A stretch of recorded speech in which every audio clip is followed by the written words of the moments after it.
Hello and welcome to study IQ। Now recently आपको याद होगा एक न्यूज़ सामने आई थी कि 5 Indian citizens are missing from the Arunachal Pradesh border, और कुछ स्पेकुलेशन सामने आ रही थी कि हो सकता है कि चाइनीज़ अथॉरिटीज़ ने इनको किडनैप कर लिया हो, कस्टडी में ले लिया हो near the India China border.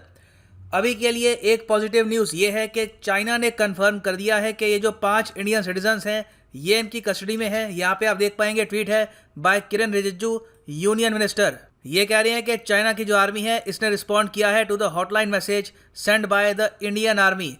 इन्होंने ये कंफर्म किया है कि जो मिसिंग इंडियंस हैं फ्रॉम अरुणाचल प्रदेश ये इनके पास हैं, और अभी जो मॉडलिटीज़ हैं मतलब कि किस तरीके से इनको वापस लाया जाए टू इंडिया, इसके बारे में डिस्कशन चल रहा है। तो डिस्कस करते हैं इस टॉपिक के बारे में कि यहाँ पर हुआ क्या है, ऐसे इवेंट्स इन द फ्यूचर ना हो उसके लिए इंडिया क्या कर सकता है। काफ़ी कुछ आपको जानने को मिलेगा। So a lot to know, a lot to discuss as always. But before we begin, go to Google Play Store, download करो यहाँ पर स्टडी IQ एजुकेशन ऐप, और यहाँ पे आप खरीद सकते हैं हमारा फ्लैगशिप UPSC कोर्स जिसके लिए EMI ऑप्शन अवेलेबल है। Do not forget to subscribe to our channel and press the bell icon. और मेरी हर वीडियो की नोटिफिकेशन के लिए टेलीग्राम ऐप पर जाओ, यहाँ पे सर्च करो @धवन और ये चैनल ज्वाइन कर लो for the latest update of every video I upload. Now first of all, Arunachal Pradesh ये रीजन चाइना क्लेम करता है as part of South Tibet. और आप 1962 वॉर से देखो तो अरुणाचल प्रदेश में काफ़ी इवेंट्स हुए हैं between India and China. For example 1975 में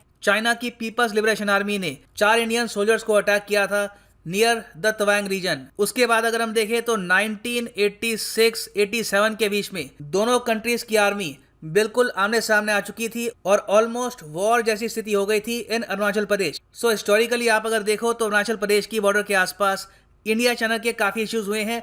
अब पहली बार हम ये देख रहे हैं कि जो अरुणाचल प्रदेश के लोकल सिटीजन्स हैं जो वहाँ पे काफ़ी बार हंटिंग करते हैं या फिर आसपास रिसोर्सेज की गैदरिंग करते हैं, इनको भी चाइना ने कस्टडी में लेना स्टार्ट कर दिया है। रिसेंटली यही हुआ है कि 5 इंडियन हंटर्स, ये लोग हंटर्स थे और गलती से ये लोग इंडिया चाइना बॉर्डर के काफ़ी करीब आ गए।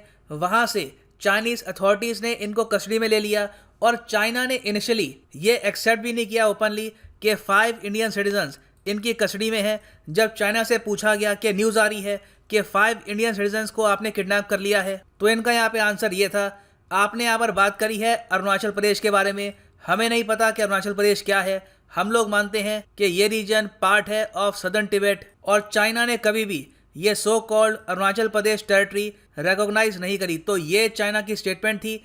ओपनली चाइना ने पहले डिनाई कर दिया, फिर उसके बाद जब इंडियन आर्मी ने हॉटलाइन पर उनसे बात करी तब उन्होंने एक्सेप्ट किया कि हाँ ये इंडियंस इनके पास है और इनको ये वापस भेजेंगे। अब यहाँ पे मैं फोकस करना चाहता हूँ कि किस तरीके से इंडियन आर्मी काफ़ी हद तक जनरस और ओपन हार्टेड रहती है, विराज चाइना की तरफ से ह्यूमेन जेस्चर्स बहुत ज़रा कम देखने को मिलते हैं।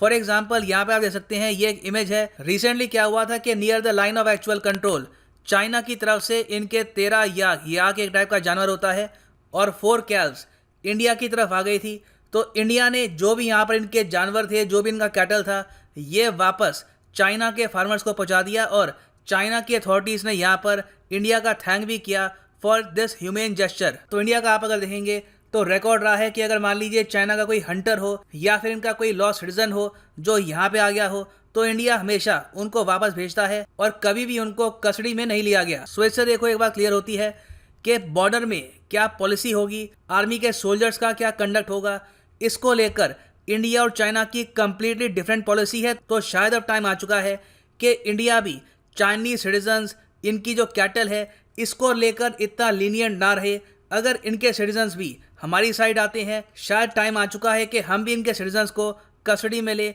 और इनके जो एनिमल्स हैं ये वापस हैंड ओवर ना करें, या फिर अगर करने भी हैं तो बहुत ही लंबी नेगोशिएशन के बाद वापस करें। कुछ और ऑप्शन इंडिया के पास ये भी है कि फाइनली टाइम आ चुका है कि इंडिया जापान और US के साथ मिलकर अरुणाचल प्रदेश में इन्वेस्टमेंट करनी स्टार्ट कर दे। क्योंकि देखो इंडिया ने अब तक चाइना के जो कंसर्न्स हैं इन द रीजन उन पे काफ़ी ध्यान दिया है। जो मालाबार नेवल एक्सरसाइज इस साल होने वाली है उसको लेकर भी इंडिया ने टू द लास्ट मिनट ये कंफर्म नहीं किया कि हमने ऑस्ट्रेलिया को इनवाइट किया है ऑफिशियली या नहीं। सेम इशू रहा है इन अरुणाचल प्रदेश।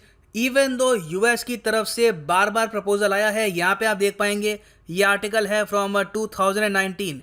US के जो ऑनवॉय हैं टू इंडिया, इन्होंने ये कहा है कि US चाहता है कि हम लोग हेल्थ सेंटर्स ओपन करें इन अरुणाचल प्रदेश और हेल्थ सेक्टर में हम लोग इन्वेस्टमेंट करनी स्टार्ट कर दें। सिमिलरली जापान की तरफ से भी ऐसा ऑफर आया था। जापान ने तो एक्चुअली 2015 में ये तक कह दिया था कि अरुणाचल प्रदेश इंडिया का पार्ट है और हम इसे सपोर्ट करते हैं। उसके बाद एक डिप्लोमेटिक कंट्रोवर्सी स्टार्ट हो गई थी। चाइना ने जापान को वार्निंग दी कि ये लोग अरुणाचल इशू को लेकर कोई भी कमेंट ना करें। सो दोनों इवेंट्स में जब यूएस की कमेंट आई थी, जब जापान की कमेंट आई थी, इंडिया बिल्कुल साइलेंट रहा था और ऑलमोस्ट इंडिया ये कोशिश कर रहा था कि चाइना यहाँ पर ज़्यादा एंगर ना हो जाए। सो सिंस आज के समय चाइना ने वर्ल्ड बैंक और वेरियस अदर इंटरनेशनल इंस्टीट्यूशंस में वो सारे प्रोजेक्ट्स को ब्लॉक कर दिया है जिनमें अरुणाचल प्रदेश की फाइनेंसिंग मेंशन्ड है, तो इंडिया के पास यही ऑप्शन बचता है कि इंडिया ओपनली जाए जापान और यूएस के पास और कहे कि आप बिलियंस ऑफ डॉलर्स इन्वेस्ट करिए इन अरुणाचल प्रदेश।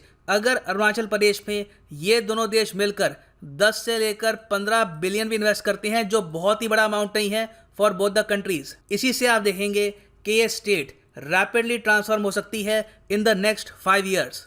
और देखो यहाँ पर मेन एम ये है कि अरुणाचल प्रदेश में यूएस और जापान के अगर इकोनॉमिक इंटरेस्ट आ जाते हैं तो यहाँ पर चाइना को एग्रेशन करना काफ़ी मुश्किल ही पड़ेगा, क्योंकि उनको भी सोचना होगा कि अगर ये अरुणाचल प्रदेश में अग्रेशन करते हैं तो बाय डिफ़ॉल्ट ये यूएस और जापान की इन्वेस्टमेंट्स को भी थ्रेटन कर रहे होंगे। So this can be a major factor. इसके अलावा इंडिया एक और काम ये कर सकता है कि हमारी जो यहाँ पर सड़कें हैं to the eastern side of Arunachal Pradesh, ये अभी भी प्रॉपरली बिल्ट है नहीं, काफ़ी जगह बैरिकेडिंग हमने कर नहीं रखी।